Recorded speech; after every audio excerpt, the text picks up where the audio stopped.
Brendon Kleen here with you from Locked On Phoenix Suns to preview the Phoenix Suns, which even to say the 2021 playoff Phoenix Suns is a little bit of a crazy statement for a team that has not been there in 11 years. But let's start with the rotation, the people that you need to know here with these Phoenix Suns. Not on national television a lot, so I could see folks not being super familiar with the non-Booker Chris Paul folks, but where we are right now is after a lot of tinkering, some Frank Kaminsky minutes in the starting lineup throughout the season.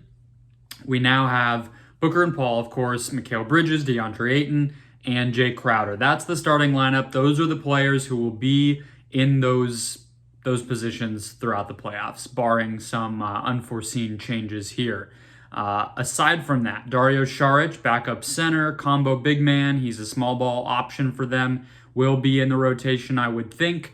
Payne, who has been massive, a breakout player, somebody who this time last year was not even in the NBA, went to the bubble, played incredibly well, and got to where he is one of the more trustworthy backup point guards, one of the better backup point guards in the entire NBA, so he will clearly be in there. And second-year spacer and combo forward Cam Johnson, who is actually just got a cast-off this week. He had been dealing with a right wrist injury. He also had a long absence on the COVID list earlier this season, so a bit of an inconsistent second year for him. But that's the 8. That's basically the 8. And then Torrey Craig would be the only other guy to mention, a player who Milwaukee just gave up in that PJ Tucker deal. Kept Bryn Forbes, went on to sign Jeff Teague. A little bit of a puzzling decision, and the Suns swoop in there, get a veteran who has been in the playoffs with Denver. I would imagine most nights that will be an addition there. It gives the Suns some flexibility to go super small. They've played with Craig at the 5, or pivot a little bit to some bigger lineups with him on the wing. Role players to watch within that group who maybe you don't necessarily think of on the level that you should is Mikhail Bridges. I mean, he has gotten a lot of national love all season long, but I would not say that it's over. The excellence that we can expect from him. Remember, this is a guy who, with Villanova's 2 titles in 3 years, which he was a part of both, really stepped it up when those moments got really big for that team. I think we could walk away from these playoffs feeling like Mikhail Bridges is one of the most interesting young stars in the NBA. Right now, he's more of a, developing interesting role player. We could be a little bit further along with our excitement about him after this. Fan favorites, Payne. To go back to him, I really don't think it's possible to make too big of a deal about the excellence, again, that Payne has had. Just to go from not playing in the NBA, a player who I'm sure most of you forgot about. Most NBA fans had no idea who Payne was anymore. Got drafted by Oklahoma City once upon a time, was in this kind of eternal camp-to-camp, summer league to summer league situation, as we see a lot of the time with young players, and caught on with the Suns due to his relationship with Monty Williams from that Oklahoma City stretch back when Monty was an assistant there. They find lightning in a bottle in the bubble, and now he's really integral to this team. Been the 6th man for the team most of the year. Plays with Chris Paul, plays without Chris Paul. A guy who could really boost himself coming up. Strength of this team, nothing too crazy. They just play physically and tough in a way that's so unique to the modern game. They fill space. They play space out defense. They can guard the way that modern offenses operate. Watch how they played against the Warriors and the Blazers and those types of teams with spacing and scoring all year last year or this past season, and you'll totally see what I mean there. Weaknesses, they're inexperienced. I mean, there's no way around that. They are a young team. They haven't been in the playoffs for the most part. I mean, Saric had the one run with the process Sixers.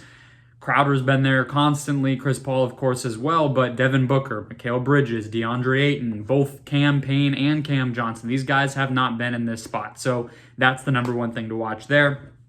They also struggled against teams worse than 500, just, I think, similar with that inexperience. It's learning to win. We say that a lot, but it was more so than that. It was like learning how not to lose. They really had a problem. They would just walk into games that they were favored in, that they should have won, and drop them. They lost, I think, at least one to Detroit this year. They struggled against the Cavs in May or April just recently. So just some peculiar games like that.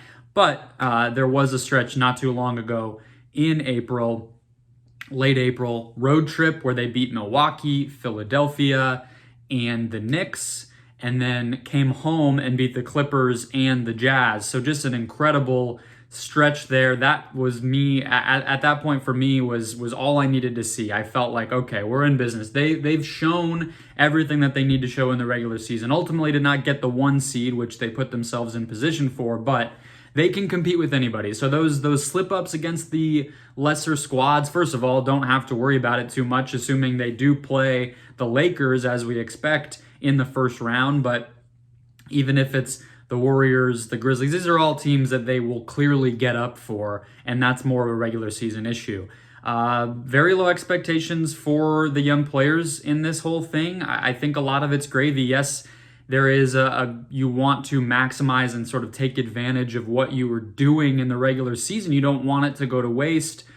But for this fairy tale sort of, first time in 11 years, back to the playoffs run, I think that is an achievement in and of itself. So would you like to see Devin Booker and Mikhail Bridges and DeAndre Ayton, that young core, do something, really achieve something in their first playoff run? Well, of course, but as I recently wrote and have been talking about on the podcast, we've seen these breakouts often, and it doesn't always immediately result in postseason success. You think about those process Sixers when Šarić was able to break through. They did not play up to what they should have come postseason time, right? They lost early. We see the 2019 Nuggets. That was a team, they made it to the second round, but they didn't do anything particularly special. And then it was really the next season when they broke through. Are we going to see something like that from the Suns? I think it's definitely a possibility, even if this year they don't make it all the way to the finals or whatever you might expect based on being a 2 seed. This could be the beginning of something. So it's not a high pressure situation as far as I see it. I mean, maybe fans really, really want more. That would not surprise me, but I don't feel like there's that type of thought of do or die the same way we might see with the Clippers or the Bucks or a team like that. However, Chris Paul, obviously, the legacy that he's leaving behind as he gets into the later years of his career is a big story every single season, and this year is no exception. He made a massive impact on this team, but with the matchup against the Lakers or the Warriors looming and a very difficult Western Conference as ever, does he get further, or is this another season where we just look back and think, what happened with Chris Paul? It's obviously something a lot of folks are going to be talking about. And, I guess just to close the surprise, the thing that people who maybe aren't familiar with this team need to have in their mind is that when it comes to Chris Paul, who has gotten plenty of deserved praise, he's gotten his flowers all season. This is a guy who's awesome. We don't need to really dive into that anymore, but it's not just him. And I think that's gotten lost this year. Devin Booker narrowly making an all-star team, seemingly poised not to make an all-NBA team, some debate about if Monty Williams will be coach of the year, all these different things, I think hides the depth and the all-around solidness of this team. They play defense like crazy. They can score a variety of ways. They have players at every position who make an impact. They play above their years. Yes, they're young. Yes, there's questions about what they can do because they are so young, but they really do play together and get it from everywhere. This is by no means Chris Paul one-man show. So be ready. No matter who they play in the first round, it's going to be competitive. It's going to be fun, and I'm excited to see what these guys do in their first go-round in the NBA postseason. To keep up with the team, to listen and hear more about the Phoenix Suns, check out Locked On Suns wherever you get your podcasts.